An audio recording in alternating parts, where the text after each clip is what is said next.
Yeah, right. Good to have you here today. Yeah, nice to be with you there or here or Here, anywhere. you're our very first online lecture. You're our first lecturer or host, whatever we want to call you. So we're so happy that you have the capability to do this, and we saw that you're doing your meetings online. I saw on hmm Jewel Heart is doing them online. We'll talk about them soon when we go official. But that's been hmm working out for you guys.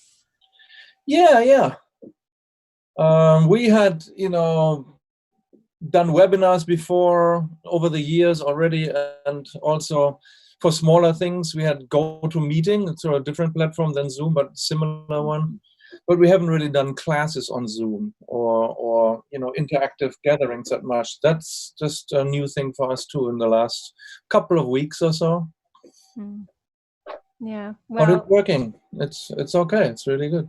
isn't it amazing that we can do this in the first place? Yeah, yeah, yeah. My electricity has gone out twice since yesterday, Ooh. and it made me realize what would it be like, without it. You feel totally, I mean, obviously powerless, but like helpless, totally hmm disconnected. hmm So, Yeah, really true. yeah, Especially now, because all you can do is be online and things like that. You can't really meet in person. exactly. So yeah, electricity, internet, all these things are really amazing to have. Yeah. And I'm glad it's not winter time when it's getting into spring. At least you can get out, and even if you do lose electricity, it's not life-threatening. You Hmm. can survive it. That's true. And last night was the perfect night to not have electricity because Yeah. even though it went down to 67, we didn't need the heat. It wasn't so bad. So, hmm yeah, Just got nice and warm. four Yeah, blankets. went for a little walk in the countryside here where we live. Oh, that's We live beautiful. in Brooklyn, Michigan, That's and out by Ann Arbor. that's beyond Ann Arbor from where you are, almost to Jackson and south of Jackson. So it's like 45 minutes west of Ann Arbor. Wow. It's a small country town, and we're at the edge of town. So if we want to go for our walk, we're in the fields within a couple of minutes. That's wonderful. Very peaceful sounding. Yeah, lots of birds, lakes. Mhm. It's just far away to people, but now being online, it's just as far and near anywhere. It's perfect, right? Yeah, yeah. From that point of view, yeah. Yeah. So, Randy, are you still there?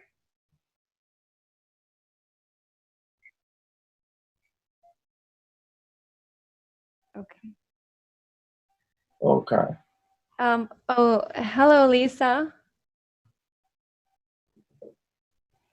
Um, Still Mary connect. Jo was really looking forward to being here, and I don't know where she went.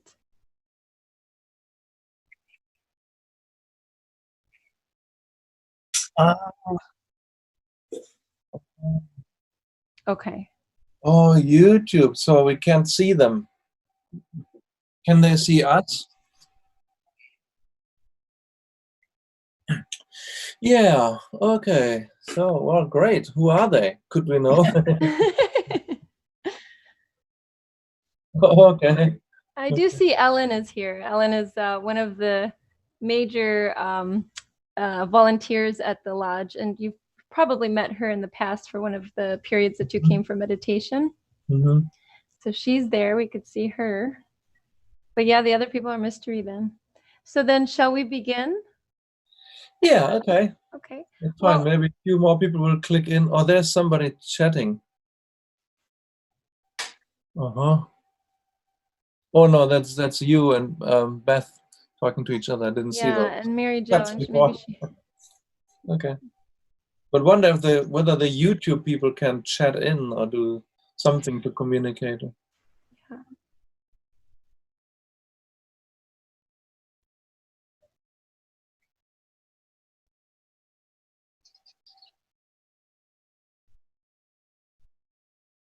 Uh-huh. Uh-huh. Okay. Okay. Natalie coming online. Natalie. How do you get your picture to show here? Or do you know what I'm saying? Oh, Beth, you know, there's if you are you on a laptop or on an iPad or phone? Desktop. Desktop. Then in the left-hand corner, you put your cursor on the sort of perimeter of that screen, and then this bar will come up where it has a mute button, and it says show video right next to it on the left side. Okay. You can click on that. And then you just take it off. Okay.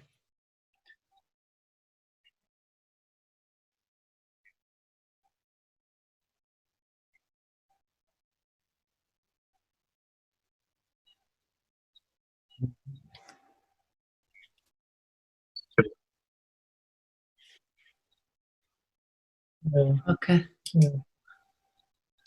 Oh yeah, and Randy, I just sent you a request for recording. You know, you can record this in Zoom, right? Doing that anyway. Okay. Right. No, I clicked that, and it said send request. So the host has to do it. I mean, if you're already doing it, then it's already done. Okay, so great to see everybody that I can see and know that more are there on YouTube or anywhere else in the ether, in the universe. So having a virtual theosophical, almost like town hall going on here. So it's really nice. So I'm at home in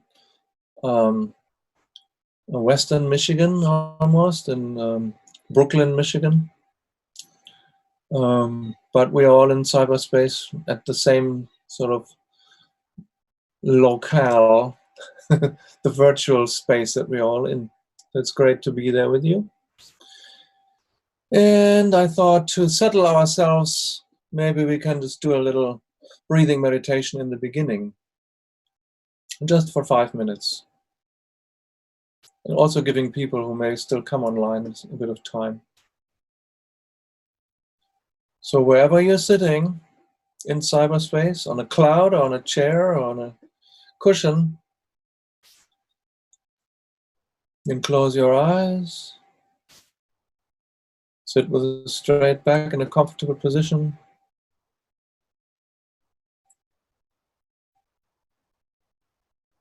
And just feel yourself in your body.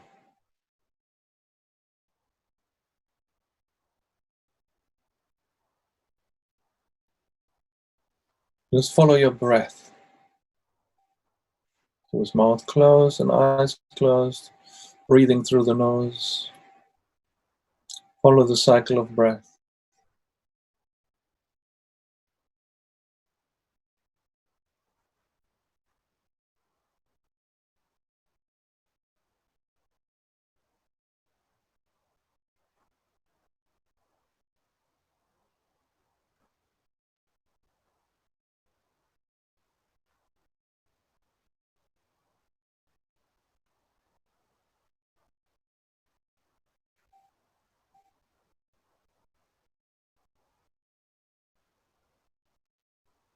Coming in through the nostrils, filling the lungs, and raising and lowering the abdomen, coming back out the nostrils.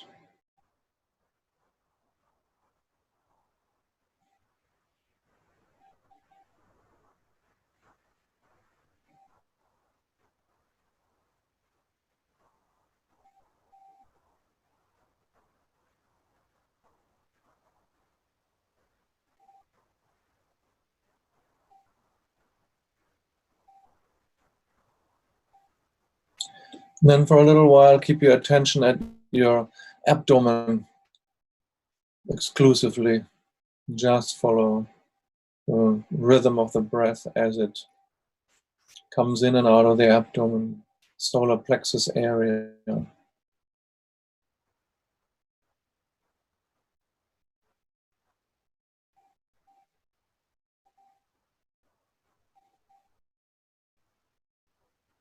That is our comfort zone. That's where our gut feeling comes from.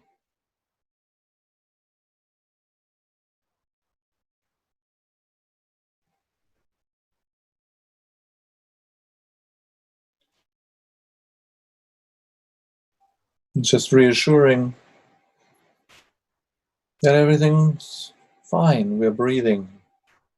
We're alive.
Okay, thank you.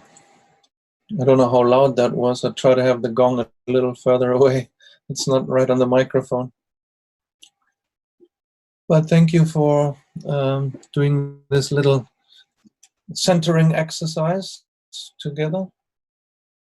I think it's very good sometimes to do that, to just be really in the moment and really feel what's actually happening where we are. Because everything going on, our thoughts can spin out a little bit. And we could get sucked into watching too much news and getting a lot of overdoses of bad news. So sometimes it's good to tune out and just see that we are still breathing and we are actually where we are okay. And then with a clear mind, a little balance, inner balance, then we can do everything that we need to do much better. Are you all hearing me still? Okay. Okay, great. So yeah, so we are all sitting at home and all affected by this virus crisis everywhere. We know people that may be either tested positive or that are a little vulnerable, like being older people or having some conditions that are susceptible to experiencing this virus more severely. So we have to think of them. And also economically, we're all affected. Some can work from home, many cannot. And we're all at home in a different atmosphere, living with our folks at home. Or if we're alone, we're really alone, can't go out and meet other people. So that's our reality right now, and looks like it will be for a while. So it's good to get used to the situation as it is and make the most of it. So in some ways, we all say it's social distancing, but I don't feel that's really social distancing. I experience it more as physical distancing. You can't really go out and meet people. But we can absolutely contact people like we do now. We're communicating, talking to each other. And in some ways, I haven't talked to so many people in so long, in such a short time as in the last couple of weeks, honestly. Like last weekend, I talked to people from Australia because I used to live there. I have friends in New Zealand, so they called me. And Of course, I have relatives in Germany, so we are talking more than we normally do, see how everybody is. And also across the US, friends that, you don't talk to a lot, want to talk, or I feel I want to reach out to certain people that I'm thinking of that may need help, or that I'm a little concerned, or so there's all these different Zoom meetings going on with different groups of people, individual phone calls and so forth. So it's really not social distancing. It's physical distancing. And socially we can really, and we are, very connected. So that's a good part of it. And we can really experience ourselves as social beings. If there's any chance, we'll try anything to do that, because it's nurturing for us, it's healing for us to exchange ourselves with others. And we're not ruminating as much as if we are on our own and trying to mull things over, having no feedback, and we get into our own echo chamber of thoughts. So there's a lot we can do, and luckily, thanks to technology and even with the phone, it works quite well too. And so we can be interacting with each other. And it's really, this time, interesting to see that it's really everybody who's affected. Like I said, people all over the place that I've talked to. This friend from New Zealand said they are also under, restrictions. Can't go to work, can't be out in the community. And that's a small little island, far, far away on the other side of the world from us. And likewise, almost every place on the earth. Maybe some countries in Africa haven't really heard about it yet. Maybe some local communities. Countries, yes, for sure. But maybe local communities somewhere in isolated areas have not heard enough about it. But they will in time. It's just a matter of time. The densely populated areas, they feel it first, because that's where traffic goes in and out, and international travel and so forth. So naturally that goes there first. But from there, if it's not caught very quickly, then there's community spread, and eventually everybody more or less will be at least indirectly affected by knowing somebody, or personally affected, and definitely economically affected. So in this sense, we are really all in this together. So we often say that, and it's kind of a phrase that we use, but this time we can really feel it's literally true. It's literally true. We're one global community. We're all affected by this, and we all have a stake in this. And we all have also a role to play, how bad this gets, or if it can get better. And there's a lot we can do. So at the moment, just by doing nothing, we're doing something good. Staying at home, that helps, because we are not out there getting infected. We are not out there becoming the next patient that has to land in the emergency room and overcrowded hospitals. So we can, just by staying at home, we can actively help. Now, this video from hospital nurses were saying that, we are here for you, working for you, and you can be there for us if you stay at home. Please stay at home, they were saying. So we are participating in making it better by staying at home already. And then, we can reach out to others, comfort others, talk to others, share with others. That makes it easier. I'm sure most of you, probably every one of you, have very similar experiences of really reaching out, really wanting to know how everybody is.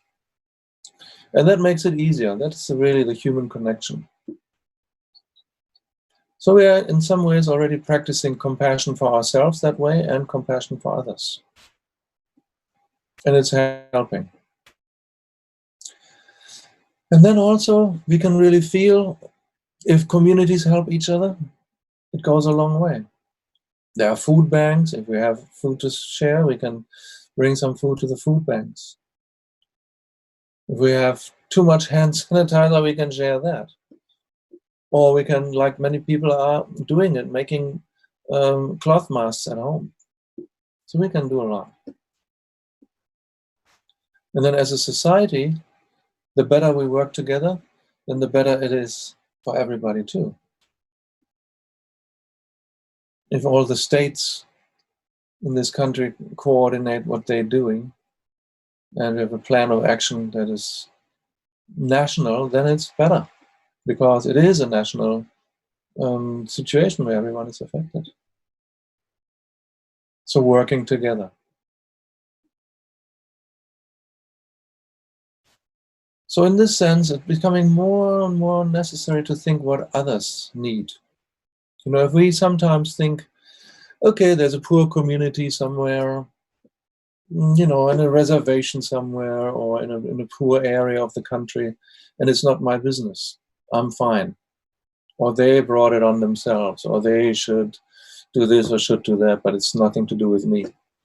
So now we can't think that way, because if there's a sort of disadvantaged community, then they cannot contain the spread of the virus. They will be more forced to spread it because they can't stay at home. No one's paying them. They may not be able to get unemployment. They can't work from home. They have to go out. So then they're more in danger themselves, but because of that, they're also endangering others or spreading this virus further. So if we think that way, then by providing good living conditions for everybody, then we are also better off. And it's actually, you know, now we see it very clearly, but in reality, it's always like that. If the whole society is healthy and every part of society is recognized, considered, and lifted up, then the society as a whole is safer. There's less crime, there's less disease, there's better participation in the economy, so the generation of wealth and economic activity is better and evenly distributed. So it's good for everybody. So in that way, altruism is not, as we can see very clearly now, it's not an option.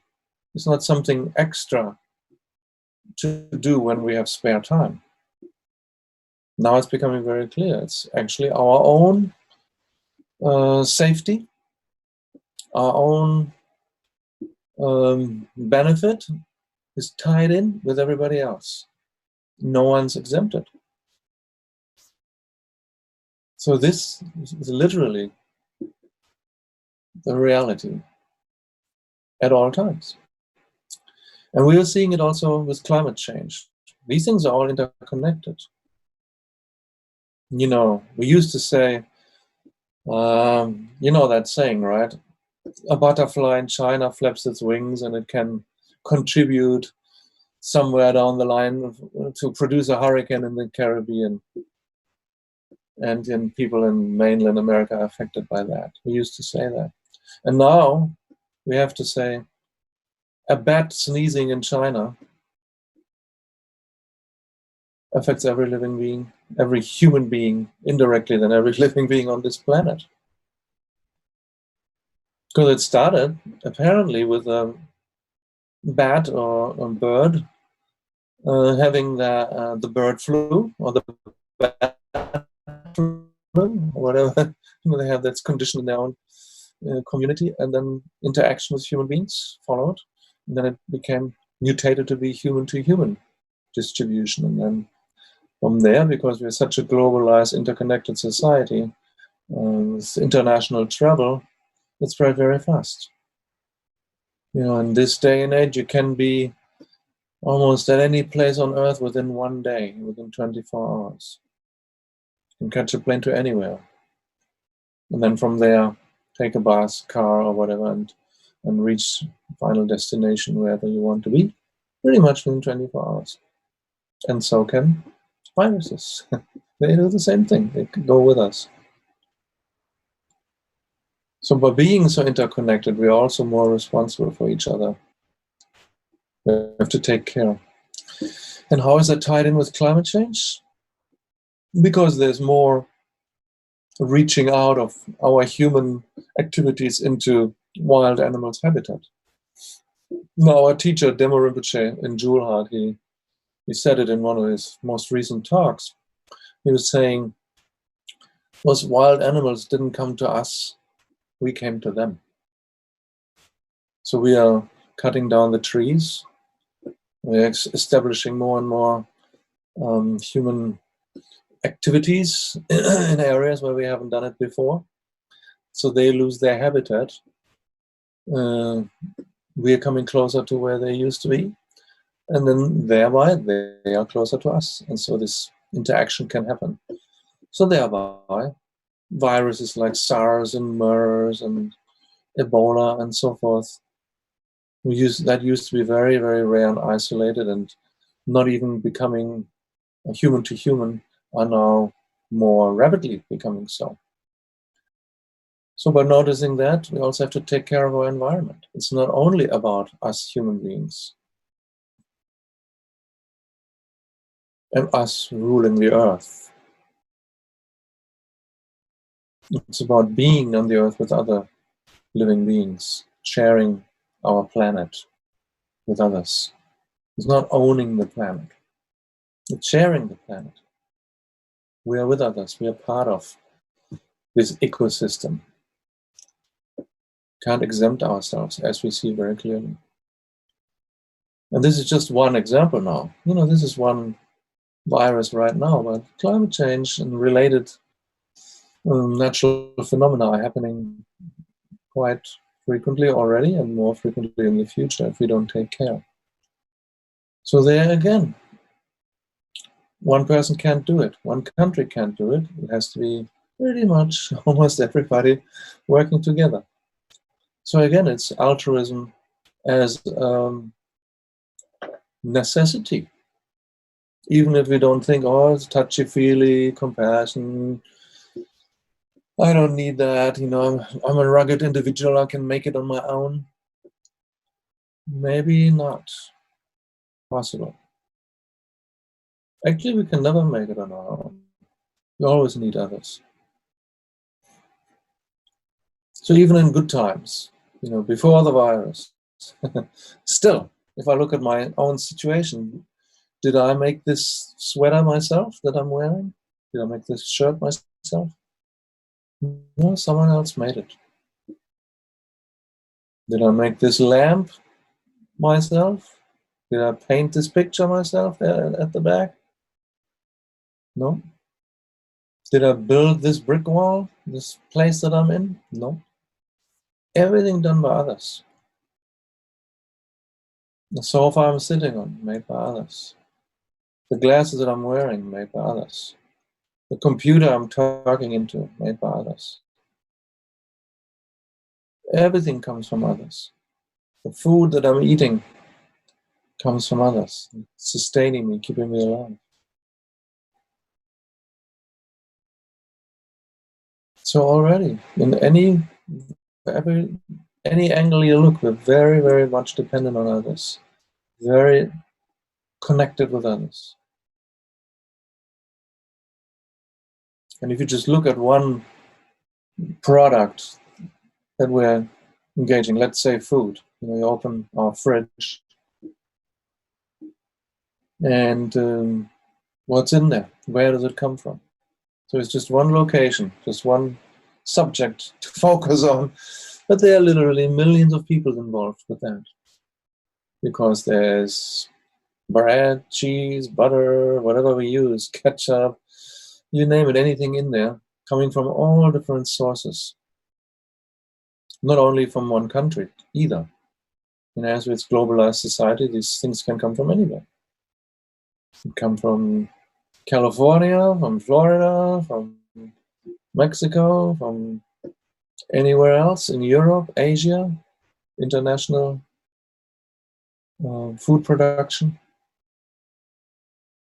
If you drink wine, it It comes from France or from Argentina or from Australia or from California, Spain. It could come from so many places, and we can get it. So that way, we have all those people who worked on that, just the things that are in our fridge, come from so many places. And if we're not vegetarian or vegan, then also the butter, the cheese, has to do with animal production. So they made it. It comes from them. Wool. If we're wearing anything made of wool or leather, it's animals' lives that were lost so that we have those products. So in that sense, we also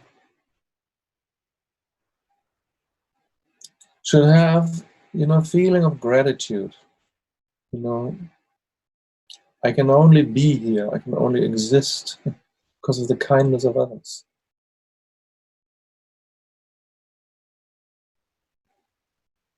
And whatever I can do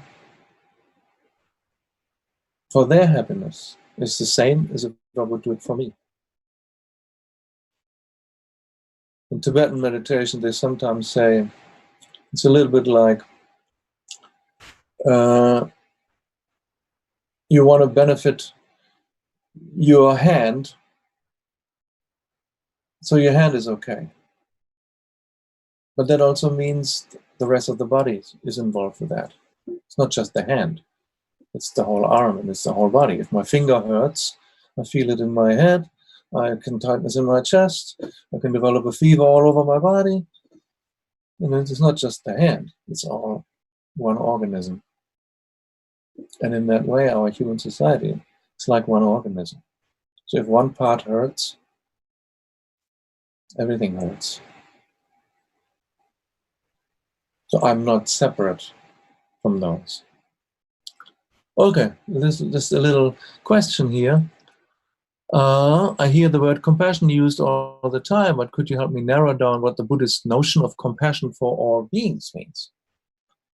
Yeah, so we're kind of inching towards that, getting there. We already are at this place so far. We reached out to all beings on this planet. We have the animals that we are connected with, the bats and everybody else, and how we are connected with them and what we owe them, and that their kindness allows us to thrive. So also then returning that favor, feeling that what they do for us, and since we are in one organism, then I also want to reach out and take care of them, because thereby I take care of me anyway. It's not really that separate. There's not a big separation. And we all have a natural feeling of wanting ourselves to be well.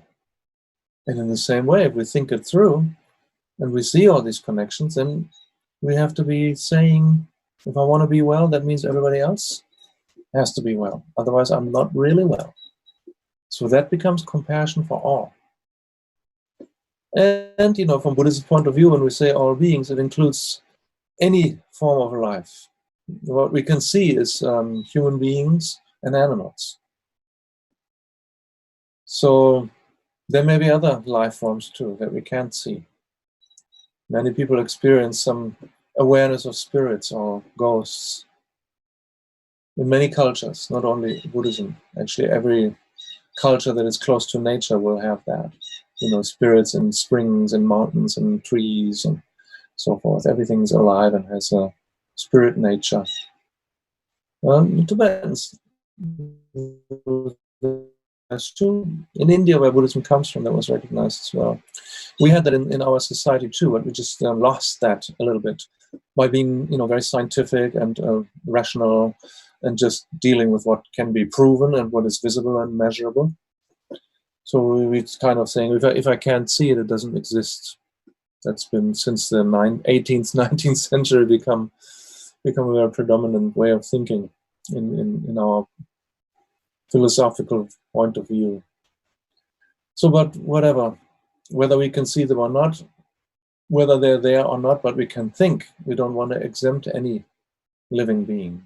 If there are spirits, then we are just as connected with them as we are to animals. And also from a Buddhist point of view, we believe in reincarnation, right? So when we pass away, we get reborn. And we may get reborn in another life form. And our friends and our relatives may get reborn in other life forms.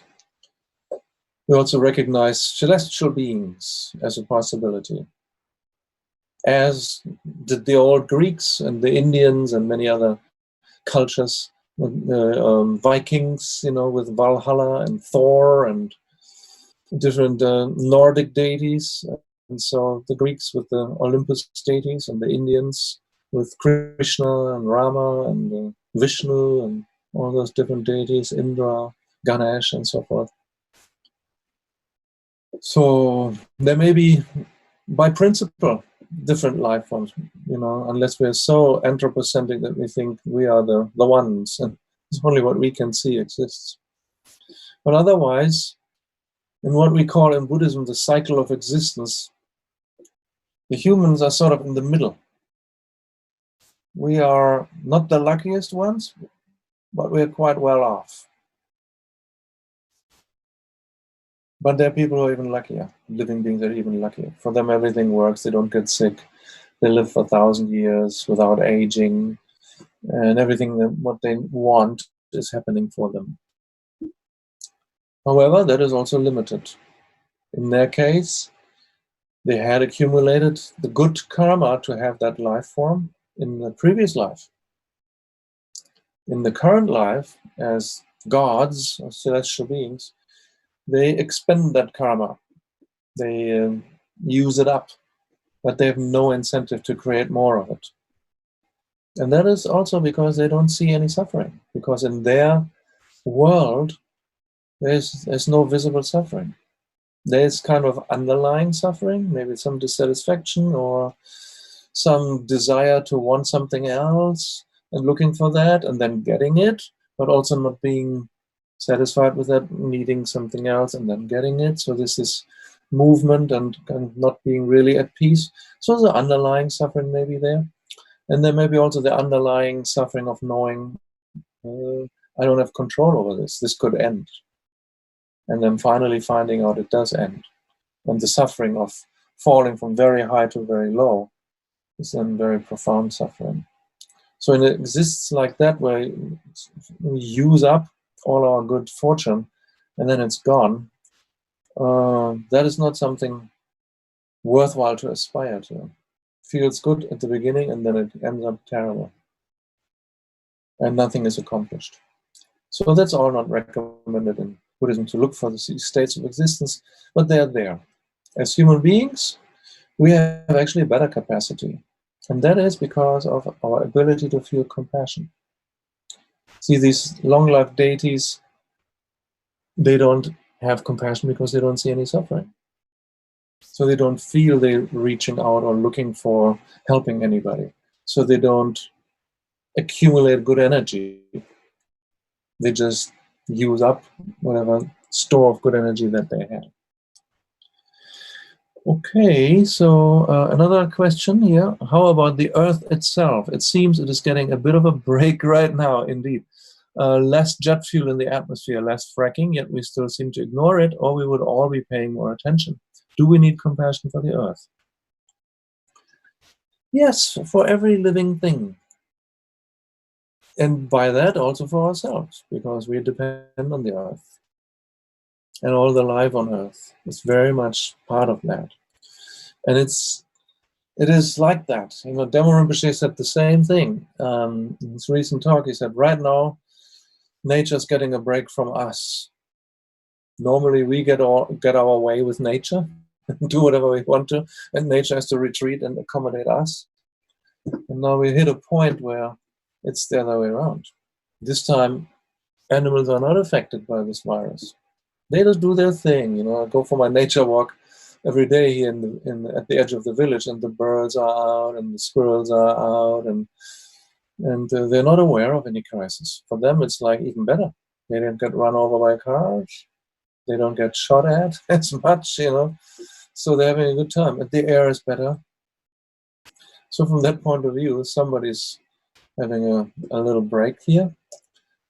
So we can appreciate that for them, and maybe also then think in future. Maybe we owe it to the whole planet and the earth itself to not overburden the earth herself and all those creatures on earth. That we have an obligation to be part of that and have that sense of compassion and being integrated and feeling connected, so that it doesn't become this sort of separate dichotomy. It's either, it's me versus nature, and I have to conquer nature. But being in harmony with nature, it's probably a much healthier way. So maybe, that's one of the good silver linings that I see with this Corona crisis. Well, you can never tell where we end up, but there's hope that people will realize that on a much bigger scale, that this is a much more healthy way to be, and trying to influence others in our society, politicians, business leaders, and so forth, that they wake up to this, and that we create a future for ourselves and everybody that is more sustainable, more healthy, more fun, actually. It doesn't have to be that stressful. To rush, to accumulate more, consume more, produce more, grow. Where to? Mm-hmm. So very good point of view. That's a Native American point of view. That's every nature society's point of view. I bet the native societies in the Amazon would think the same way. The Tibetans used to think that way before 1959 as a society, and many other places. But that's really true. So we can learn a lot from that. And we actually had a plan from Jewel Heart, from my spiritual community, right around now. No, well, it was planned for middle of April. We wanted to have an Earth Day event together with the U of M, because U of M has a big Earth Day activity every year, and they wanted to make a particularly big one this year, and we were cooperating with them. We wanted to do an Earth Day event, and also bring the Buddhist perspective of compassion for all living beings and harmony with the environment. And Dhamma Rinpoche, again, I have to quote him. He recently said something. It's the connection of Mother Earth and the mother beings, the mother sentient beings on Earth. That is so crucial and so at the heart of our life, if it's a good life. Mm-hmm. So the notion of mother sentient beings is really related to this compassion for all. And as I was saying earlier, when we have this view or experience of reincarnation, we can be reborn as other beings, and other beings are related to us in many different ways, not just as what we are now. So if I look at my cat, for example, might have been in a previous life my sister, my brother, my father, my mother, or any other kind of relationship. I might have been a cat myself and was related in that way. So our relationships with all living beings that way over many lifetimes are very intimate. So even people that we don't recognize at all, that are strangers to us, that we've never met, but in a previous life, we might have an intimate relationship with them. Because in Buddhism, we recognize that there's actually no first beginning. We have previous lives, the life before that, the cause of that was the life before that. It's sort of this cause and effect chain if you do it backwards, and you cannot posit a first cause, because every result has a cause. So if you would say, well, where did it all begin? Where is the first incarnation of myself, whatever it might have been? Then that also needed a cause, meaning another incarnation before that, because the nature of mind is such, it is continuum, right? So the way I think now is dependent on what I used to think before. my previous moment of consciousness leads directly to my current moment of consciousness, which will lead to the next moment of consciousness. So an uninterrupted flow of consciousness rather than a thing, like a book or something like that, that seems to be static, even though we know now from modern physics that's also not static. It's also a dynamic, atoms, molecules, protons, neurons, and all kinds of things flying around in space that are actually at the heart of even a thing like that seems to be solid and static. But there's nothing solid and static. So likewise, our mind is not solid and static. It is a continuum. And all of those things need causes. There's cause and effect chain. One thing depends on this, one thing leads to that, becomes something else, and goes on from there. And from a Buddhist point of view, it's never began. It always, into the infinite past, it's been like that. Into the infinite future, it will be like that. So in that way, every living being might have been my mother in one life or another. That's the thinking of Buddhism, Mahayana Buddhism. The school of Buddhism that aspires to rescue all living beings, and ourselves having a big role to play with that. If we could help, we're trying to help as much as possible. How can we help? We have to increase our capacity, our readiness. We have to grow our compassion, our wisdom. How big can we grow it? Until we become Buddhas ourselves. And we're not stopping until we reach this full potential, because then we can help best. Then we can do more for others, because we realize that others and ourselves are really the same organism, the same reality that we share. And we're totally relying on each other. So a Buddha will not rest, even if they attain their own enlightenment.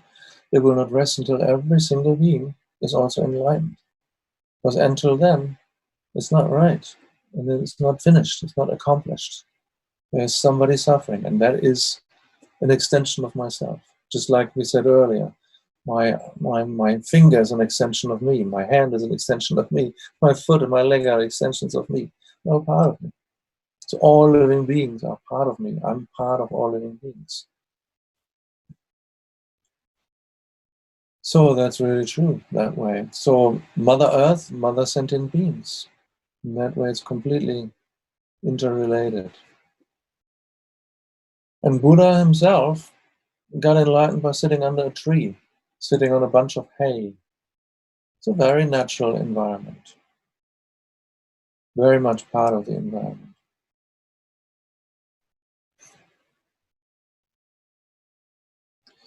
Yeah, so from a very mundane point of view, we really can see that now very clearly. And from a spiritual point of view, Buddhism and many other spiritual traditions have, including Native Americans, have said it all along. So it's good for everybody, for ourselves. We are already spiritually inclined. We are just refreshing our own knowledge and kind of getting more input and growing that knowledge and growing our readiness to be in that manner and to participate in society in that manner and sharing it with others in that manner. So this situation now brings that home. And from a spiritual point of view, even before there was a virus, there was suffering. We all die anyway. Don't have to wait for a virus. When you look at CNN or other programs where this counter is in there, how many people have died, and then how many people have died, and the number goes up, how many people are infected, number goes up. Currently, hopefully it will go down soon. But even if that's not the case, people are dying from something else. People are always dying. People get born and people are dying. There's 6 or 7 billion people on the earth. Of these, there are many old people, and the time for them come to die is inevitable. Any day, somebody dies because the time has come. And then on top of that, there are accidents and illnesses and so forth. violence, other reasons to die. There are many, many ways to die, many causes of death. So somebody's always dying, and we ourselves will die too. So Buddha had said that as a matter of first noble truth. That's the reason why it's the first noble truth. Look at your own situation.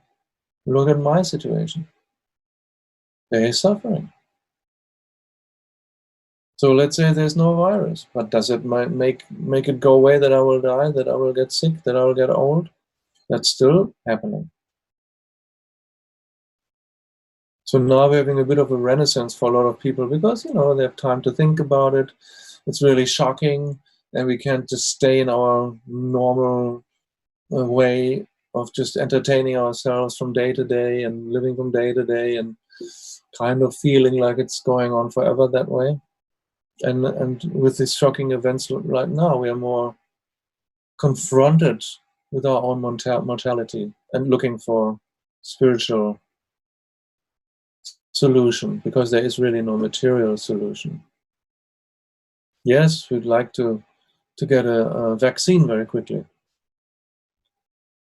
right? But even if we do get it, something else will come up. Another virus or another hurricane or this or that. And even if nothing else comes up, the natural course of time is that we will die.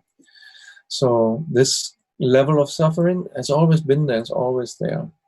And there are other sufferings. By not getting along with each other, by suffering from our own negative emotions, not trusting people, not liking people, being afraid of people, being afraid of ourselves, having depression, having all kinds of mental ups and downs that we're suffering from. Besides the overt sufferings that are out there, like illness and poverty and so forth. So even if not, then we're making our own internal problems. Apparently, I recently heard that the suicide rate is higher among affluent societies or part of societies than poor countries. Because poor countries only don't have time to think about it. They just survive from day to day. They just gotta make it. And the notion of life is not worth living and it's what should I do with myself? It's almost more prevalent. Not to say that it doesn't happen in poor societies. People also kill themselves out of desperation if they can't feed their families sometimes, and it's all too overwhelming. That happens. But generally speaking, there are a lot of people who kill themselves that are not in a situation of material despair, but who have all those, you know, what you think would make a good life from an external point of view. So internal causes for that too. Okay, we have another question here. From Buddhist point of view, would you consider what is happening now as a turning of the wheel, a time of learning? Yeah, definitely a time of learning. You know, this is an opportunity to really reevaluate our priorities in life and what life is for and what we can do with this life. Absolutely. So in some ways, there could be a bit of a spiritual renaissance and not so much materialistic day-to-day, just, you know, hedonistic lifestyles. And the turning of the wheel, yeah, in that sense, you know, turning of the wheel means spreading the knowledge of, spreading the spiritual knowledge. Buddha turned the wheel of Dharma. Yes, it could be. Definitely, we can do it for ourselves if we have the opportunity. We may not be able to come to physical gatherings like this, but we can do it virtually.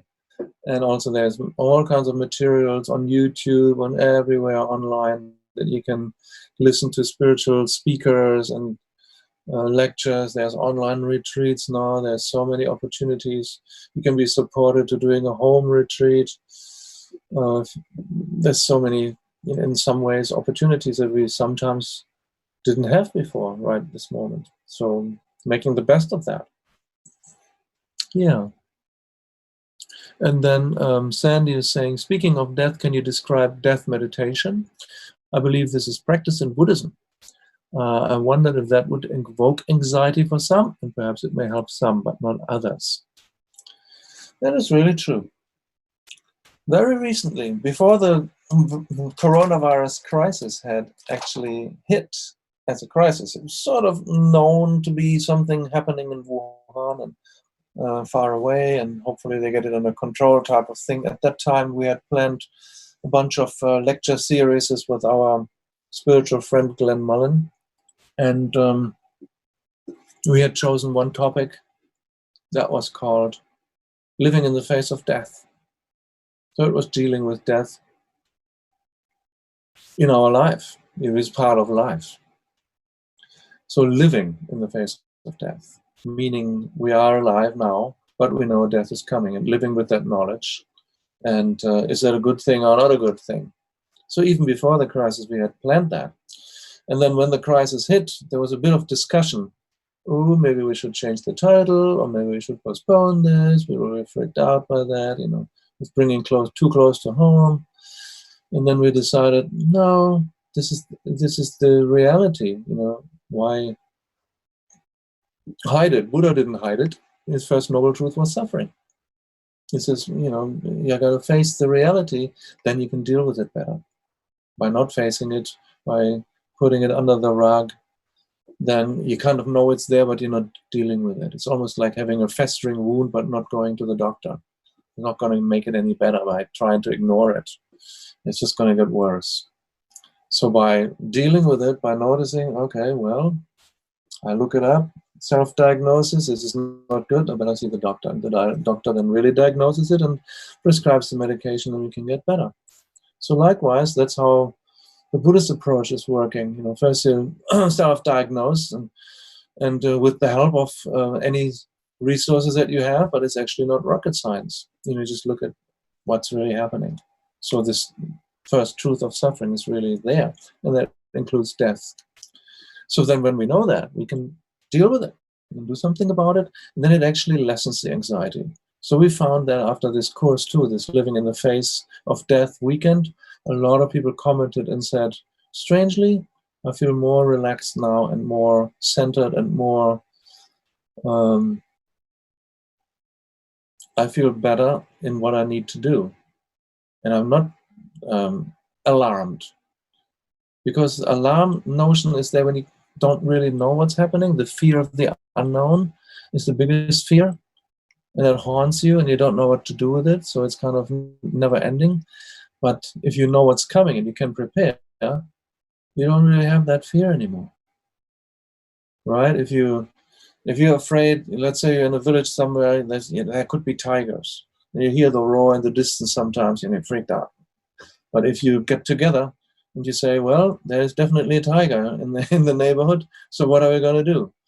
You build, you know, fortifications, you make traps in the woods, you do all kinds of things, and then you can relax because you take care of it. You can hear the tiger roar, but it's okay. And even when the tiger comes, you're prepared because you know the tiger's there. So actually, I really believe it makes it better to kind of confront the reality and live with it, and then it's better for us. We can actually be more calm in the middle of it, knowing that we've done our best and looking confidently into the situation. And with death, it's such a thing, it's going to happen anyway. So the preparation is not necessarily trying to avoid death in this situation. Yes, we try our best, you know, by not going out and not spreading the virus and so forth, trying not to die right now and not trying to contribute to others' death and flattening the curve and so forth. Of course we should do that because our life is valuable. We should make it as long as possible. Having said that, we're still going to die eventually.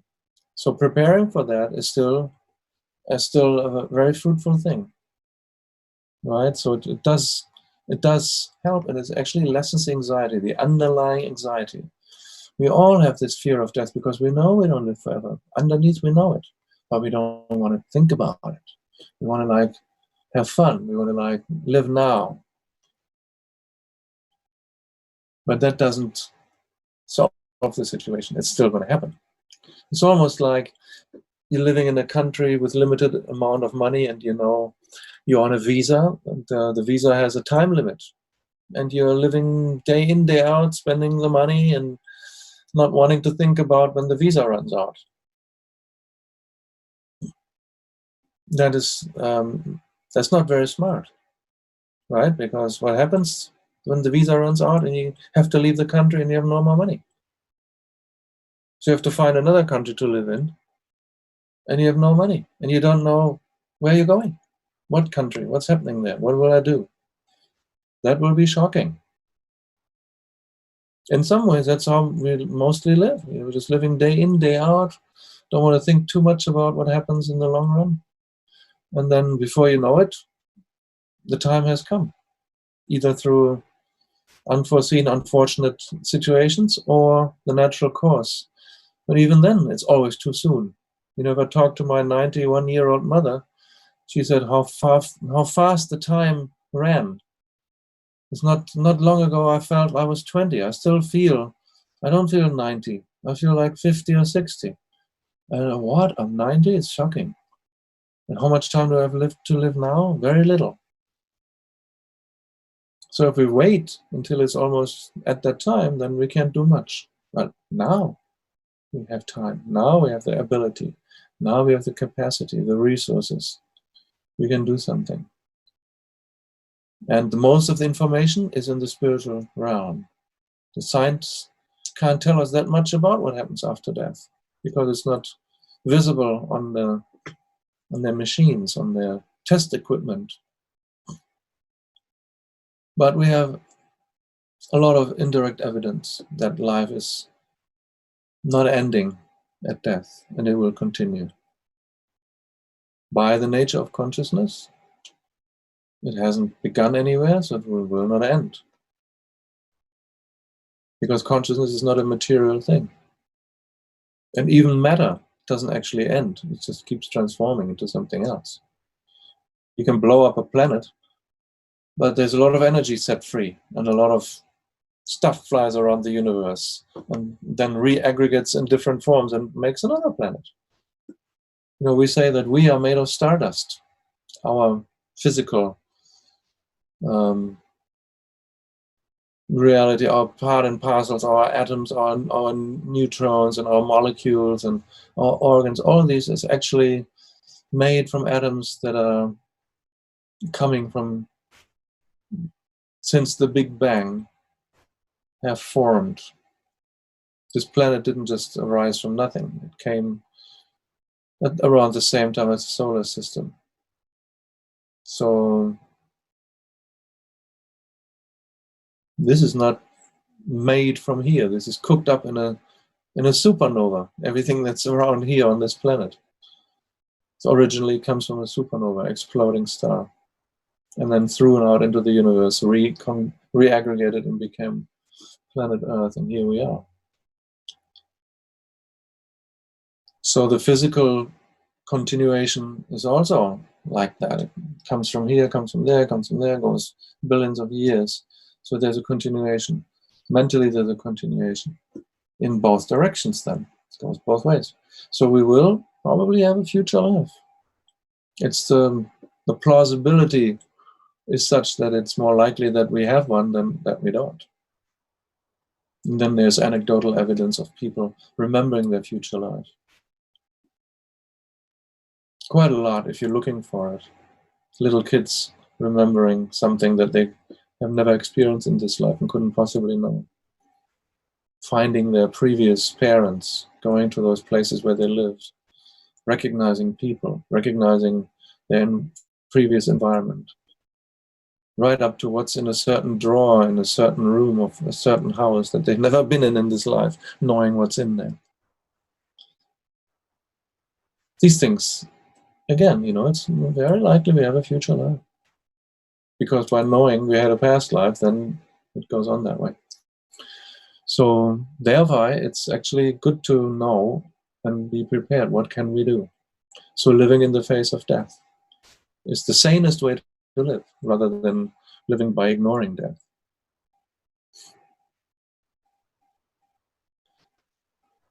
Right, and what can we do? So again, we come back to Buddha's four truths. You know, we have the truth of suffering, and then Next thing is the cause. If we know the cause, we can do something. So if we diagnose the situation, we have these sufferings, where do they come from? That's the diagnosis, right? So then we find the cause, and then we can prescribe the medication, and then we can take the medication. So these are the other truths. There is a cessation of this suffering. It can stop. There's a way out of this. And how do we do it? Taking the medication, doing the activities. So according to Buddha, there's causes that are the activated causes, you could say, and then behind that there are root causes. So for example, if I drive over a bridge and at that time the bridge collapses and I go down into the river or the valley and I die, then the direct cause, you could say, is the instability of the bridge, deterioration of the material in the bridge, or erosion at the bottom of the bridge and things like that. But there might have been an earthquake and there's a crack in the bridge and finally I drive over there. Things like that. And normally we stop there and saying, oh yeah, that was the cause.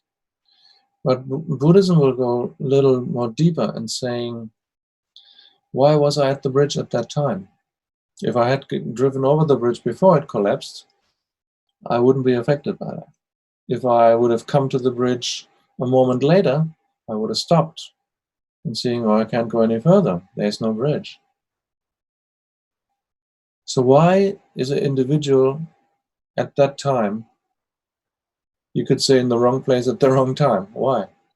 Why not somebody else? And no one can give an answer unless to say it's a coincidence. But according to Buddhism, these random things are not really random. Everything has a cause. We just don't know the cause. If we investigate a little, there will be a cause that is findable. So deeper down, we have causes that we create and then become results for ourselves. That's the whole idea about karma, cause and effect. So things happen to us for a reason, which we had a part in creating. Because we are the continuation of our previous existence. We are here now. And many times in Buddhism, we will say, I thank my previous life, whoever that person was, for giving me this life, for all the benefits that I enjoy in this life. Because many of them are kind of beyond my control. To the parents that I have been born, to the ability of having an education, being born in a country that has kind of affluent society, depending where you are, more or less, but in general more than many other countries. So being fairly lucky to be born here, not somewhere else. Fairly lucky not having experienced a lot of warfare. Fairly lucky to have a democratic society where we have input and no fear of a dictatorship where your life is in danger and so forth. Fairly lucky in having resources and freedom to think for ourselves and do what we do. Being able to do things like this, you can't do that everywhere. So where does it come from? From what we did in the previous life. So likewise, what I do in this life will affect my future. So then, talking about the fear of death, if I prepare and I do things that give me a good future life, then the fear of death is a lot less because I know where I'm going. And even if I don't know exactly where I'm going, I can be confident I'm going to an existence that is as good as this one, perhaps better. So if I can be at such a place by the time I die, then I can die with relative ease. There may be pain, there may be a little bit of, nostalgia for what has been, but there's also more a way of looking forward and seeing what are the opportunities that are coming up. Okay, meanwhile, there was another question. This virus seems to be an example of worldwide karma. So true. So how have we caused this through our behavior or our politics? Yeah, karma is a little hard to pin down. We can observe the principles, and these kind of make a lot of sense in our life too. But we cannot exactly pin down events where the root cause was. Buddha said very often that karma is something that doesn't happen within one life. It happens over lifetimes. Some karmas ripen in one life. That is true, can happen. Very strong karmas, for example. Either strong, violent acts can lead to directly experiencing equivalent or even greater violence later in this life. Can happen, often happens, but not always. At the same time, people who have never committed any violent act in this life can also die of a violent incident. And that is then because in a previous lifetime, there has been violence that has not been resolved, and this energy, unresolved energy, is still alive and eventually connects with circumstances that will activate that kind of karma. So that's how that happens individually, and it happens for groups too.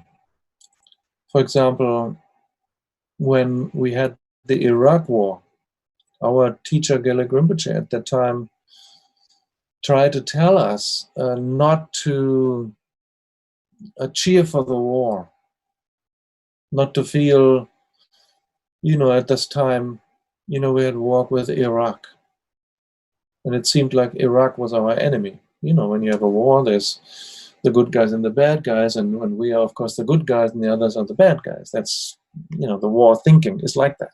Otherwise, you couldn't have a war. If you have war with your buddies, you can't. You have to make them into an enemy. They have to become the bad guys. That's how war thinking works. So then Iraq, they were the bad guys. And then watching television, reading papers and reading, articles and online and whatnot, many of them were sort of cheering on our troops and how, how much we have destroyed over there, how many people got killed there of the bad guys. And so at that time, our teacher was telling us, do not rejoice in that, because that creates a negative karma. Rejoicing in the misfortune of others or looking forward to the misfortune of others, being happy about it, is a negative karma, negative mental action. It's an action of malice. And it's one of the 10 non-virtuous actions that are like the 10 commandments in Buddhism, very similar to that. So coveting others' possessions is such negativity too, even if you don't actually steal, but it's beginning of wanting to steal, wanting someone else's stuff, not liking it that they have it and wanting it for oneself. That's a negative mental state, and it's a negative karma that can have negative repercussions for ourselves. And likewise, thoughts of malice. I wish this person would get the coronavirus because I don't like that person. Thinking that way, that becomes very negative karma. And that will ripen upon us in a similar manner. So group karma is, if many people think the same thing in those ways, that creates a group karma, experiencing all those people, let's say in this case, that cheered for the war in Iraq and how much destruction and death was caused there, and rejoicing in that and cheering for that, would have created a group negative karma that everybody who had participated in that would kind of experience the result of. That's how you get into a group situation of experiencing something together as a society, either as a smaller group or as a bigger group. And you can see by the example that I've given that it's potentially a big group. It could have been, I don't know, millions of people who had thought that way at that time, cheering for the destruction of Iraq, for the bad guys. And not that we want bad guys to be there, but cheering for their harm and how much they suffered and being happy that they died. That's another thing. Controlling evil in the world, making it not able to harm us is one thing, but being happy about the harm that causes to others, that becomes a negativity for us. So that's just one example for that. You could think of many other group karmas. If, groups of people destroy animal habitats together, they're all involved in that. It becomes a group karma. Most situations of war involve group karma. So they're a result of previous karma, and then they cause further karma. That's how the cycle of existence goes on. You're experiencing a result of negativity and compelled to commit negativity again, which then again leads to experience of negativity, which then again leads to committing more negativities. So at some point we just have to get out of that cycle and be able to say, I experienced harm from someone else, but I'm not going to retaliate. I'm not going to even wish for that person to be in a bad situation. I'm going to give up that hatred, because wishing someone to suffer, and that's called hatred. And hatred is harmful for me. It may be harmful for the other person if I act on it, but if I just feel it and wish it, the other person doesn't even know about it, but I receive the harm from my own negative thinking eventually.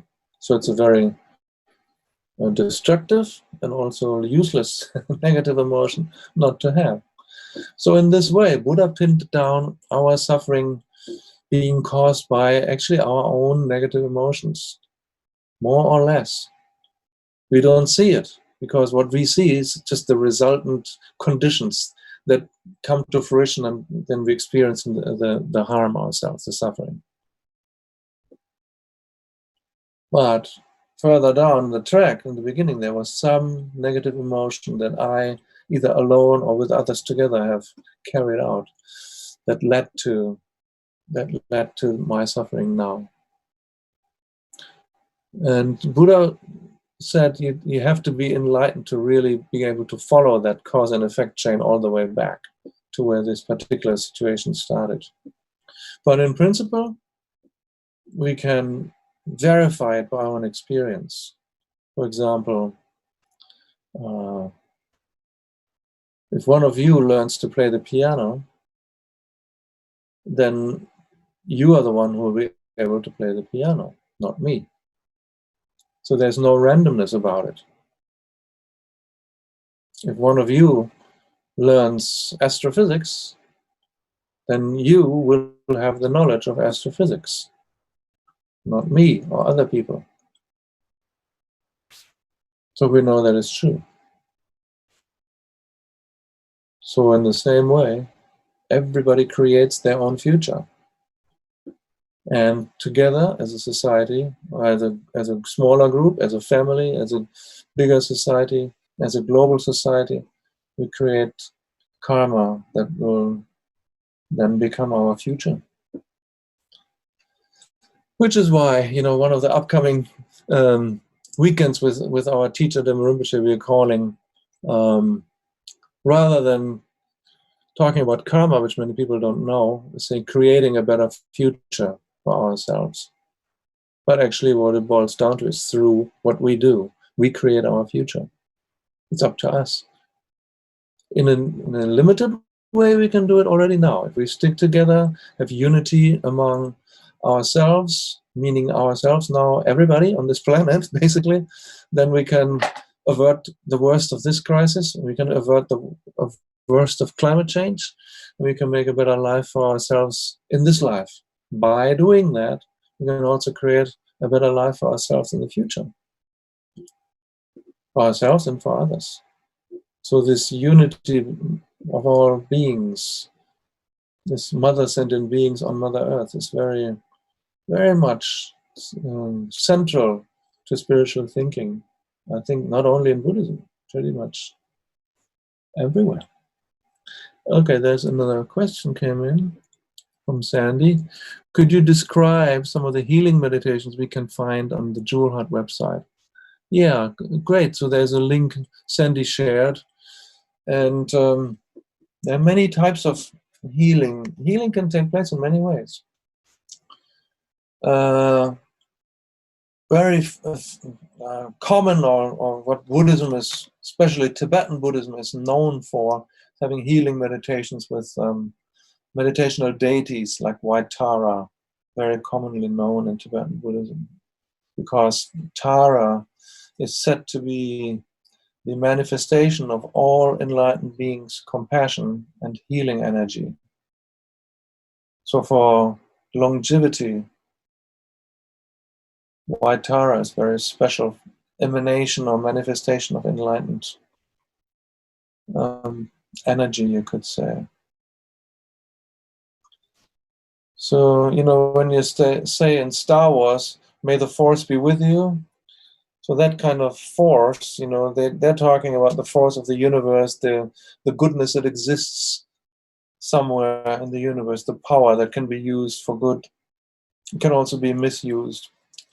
But in a spiritual sense, the good power of the universe, the Jedi power, if you like, if that's used right, is manifests in form of deities. You can use it in that manner. So there can be physical manifestations. It can actually literally manifest. People can see in visions deities like Waitara. And actually, that's not only in Buddhism. You know, people have had visions of Mother Mary, the Virgin Mary. There's many, many instances for that. And many, many times has been invoked. Just thinking of pandemics, I know villages in Germany where I'm from. I've been driving around with my brother one day in the Frankfurt area, pointing out there's this little chapel high up on a hillside. And I was wondering how did that get there? So anyone's going there to pray. And my brother told me, he lives in that area, and he told me, no, that was in the 16th century. There was the plague, the Black Death, and the people in the village nearby, they prayed to Mother Mary that if they are spared from this plague, then they'll build her a chapel. And by the fact that the chapel is there, we can guess how that ended for them. Somehow they didn't get the plague in that village. So their great faith, their combined energy of goodness and praying and connecting with that universal energy in form of Mother Mary actually worked. So in Buddhism, that is done too. And our favorite emanation is white Tara, which is so similar to Mother Mary. You know, it's white and female compassion, very heartfelt compassion, ready to reach out to everyone like a mother. That's Mother Tara, but at the same time youthful and wise, not an old lady that can't go anywhere. So white Tara is youthful, it's beautiful, but also wise and also ready to help immediately. So the readiness of a mother, the fearlessness of, I'm just going to go and do it. I'm not going to wait for anyone, I'm not going to ask anyone. My child is suffering, I'm right there. So with that kind of thought, we pray to Tara and calling on her name by saying the mantra, Om Tare Tu Tare Ture Soha. So that's basically behind it. And then there are distinct visualizations that you can use to further bring that out in ourselves, to bring the Tara-ness into us. So we can receive light and healing nectar from Tara, comes from her heart. Because from her heart, the warmth of her compassion, you know, directly comes out as light and comes to us and sort of washes all through us and over us and removes all illnesses and obstacles. And then we feel we are rejuvenated. That's basically how that works. There are many, you know, distinctions. You can heal with the elements, healing the earth element, the water element, the fire element, the space element, the earth element, the air element separately. And you can heal them all together. Because we have those elements within ourselves, but those elements are also external. You know, the wind blowing is the wind element, sun shining is the fire element, the oceans, the clouds, the rain, the springs is the water element, and so forth. So these elements that's nature around us, and we have them within ourselves too. We have mostly made of liquid. The water element is very prevalent. But the bone structure and organs, the earth element within us, digestion, heat, temperature, the fire element within us. And so we have all those elements also. And there's the space element too. There's the space in between our organs and mentally in between our thought patterns. So we have all those elements. Connecting, rejuvenating, healing the external elements and bringing it together with the internal elements is another one of healing through Tara. And I don't know how scientifically you could describe that, how that works, because many people have reported that it works. So it's proven by experience of people, but you can't prove it in a scientific experiment. Maybe the only way to do that would be by maybe it boosts the immune system. It's the only way I can think of, producing some kind of heightened energy and heightened ability to withstand illnesses and so forth. And we can, see that with this virus. There seem to be some people that for some reason have mild symptoms, not only because they're younger, more predominantly because they're younger, and of course then they have a better immune system, but sometimes some old people survive quite well, but sometimes some young people inexplicably get hit really badly too, and they don't know yet why. And often it has to do with the immune system, just like even cancer has, The immune system is really strong, and that's why we now have immunotherapy to boost the immune system, because apparently there's always some kind of cancer cells that can grow in the body, but most of the time we discard them because our immune system is working. And as we get older, the immune system gets weaker, and we're more susceptible to getting cancer and things like that. And of course, the external causes also, like bad water and bad air and the carcinogenic substances in the food and whatnot. But if our immune system is really strong, we can cope with things like that better. So I think that, working with healing energy in that way is an energetic process. It does something to that level of our well-being that then can cope with external threats better. Yeah, so that's one way of healing meditation. Another way of healing meditation is also just to work with our own level of anxieties in a more sort of meditational way, in classical meditation that's more well known, like we did in the beginning, just concentrated meditation on the breath. I think that also has a healing effect because we're in touch with ourselves, we are centered, so we are more in harmony with the environment. We're not spinning out in our head, stressing out and so forth. So the less stress there is, then the better we can also cope with what's happening. So just de-stressing through meditation and through yoga too. And yoga is very meditative as well. So if you do yoga combined with meditation, I think that's very much a healing process. It's a part of it. And in India, where yoga came from, the yoga wasn't just the physical yoga anyway. It was always connected with spiritual practice. It was one of the elements of spiritual practice. You have hatha yoga, you have raja yoga, you have this yoga, you have many forms of yoga. And the physical activities were part of it because they make your channels and your energy system, the subtle energy body, more supple and more resilient.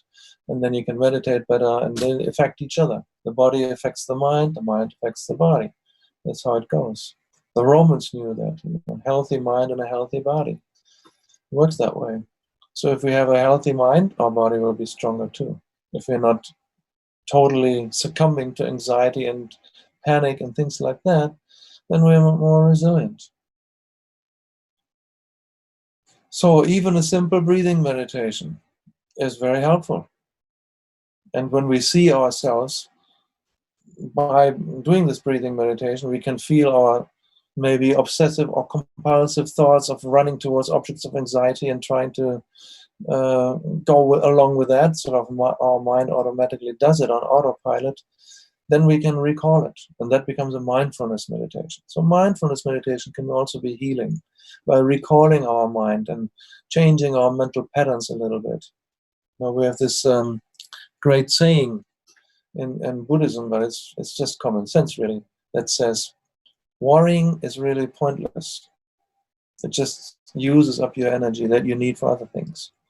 Because when you worry, you're not really doing anything, you're just worrying. So the saying says, if there's something about a situation that can be done, then there's really no point worrying, because you can do something and then you just go do it. So worrying gets in the way of actually doing what you can do. So the other option is, if there's nothing that can be done, then worrying is also useless, because nothing can be done. What will worrying do? Again, you're just using up your mental energy and your physical energy, and getting all worked up and all anxiety ridden, but it doesn't accomplish anything.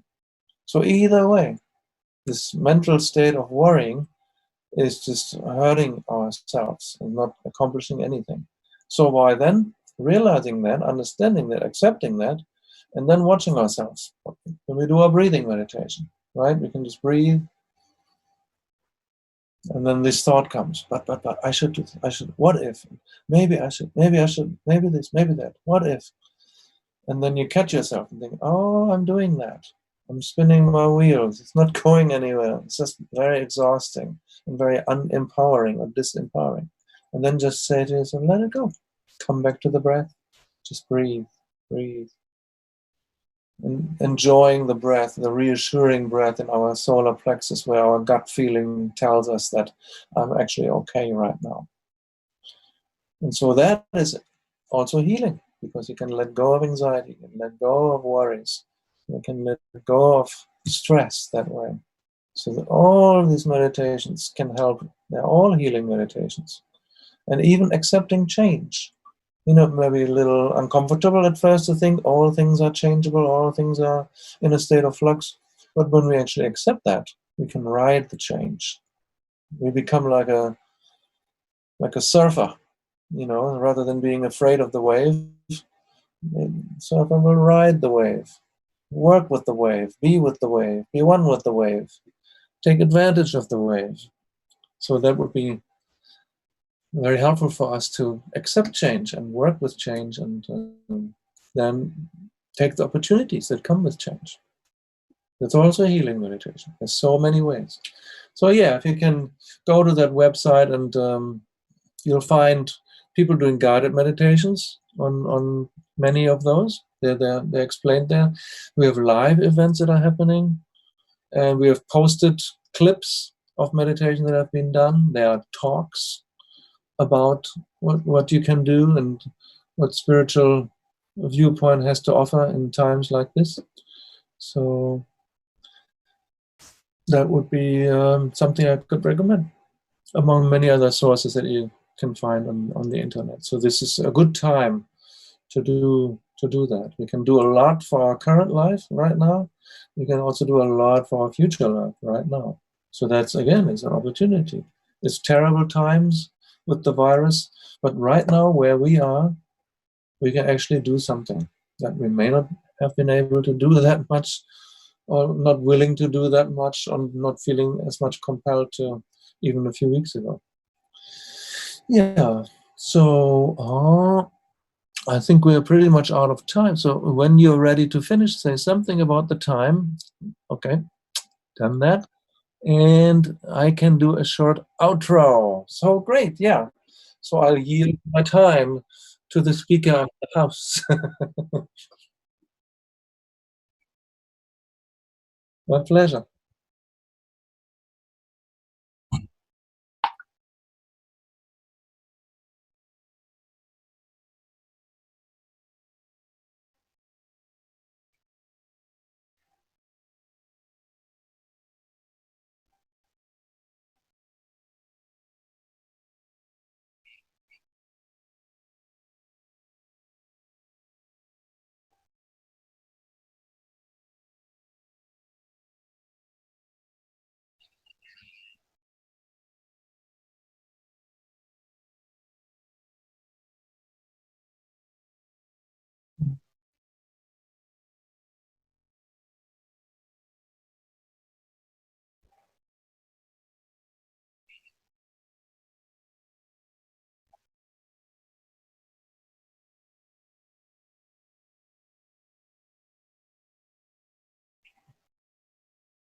Yeah, and you guys did a great job. You pulled this together, and thank you so much to Sandy and to you and to everybody on this call that you've been willing to take a chance with something as new as that. And I think it worked fabulously, and I'm so grateful for all your questions that came there to stimulate my way and make it relevant and make it bring it to a point where it means something to us. And thanks to you. So we all cooperated with that, and I learned that way too. You know, learning where people are coming from, and very, very wonderful questions and comments. So thank you all so much. Thank you so much, Hartmut. This was really wonderful. And I really wanted to just share one thing with everybody.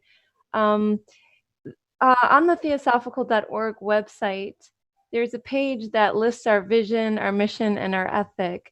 And I wanted to read out to you the ethic because it is extremely relevant to today's talk and also what we're all facing right now. The Theosophical Society in America has an ethic holding that our every action, feeling, and thought affect all other beings, and that each of us is capable of and responsible for contributing to the benefit of the whole. So I wanted to share that, and again, thank you so much for your presence and your wisdom. Thank you, and thank you all for your wisdom and your spiritual energy in making this happen, being there, doing what you're doing. It's a wonderful group. Thank you. Thank Take you. care of yourself. Hope to see you again. No, stay healthy, everybody. Yeah, stay home, stay healthy. Make it work. Make the best of it. Okay, take care. Bye-bye. Take care.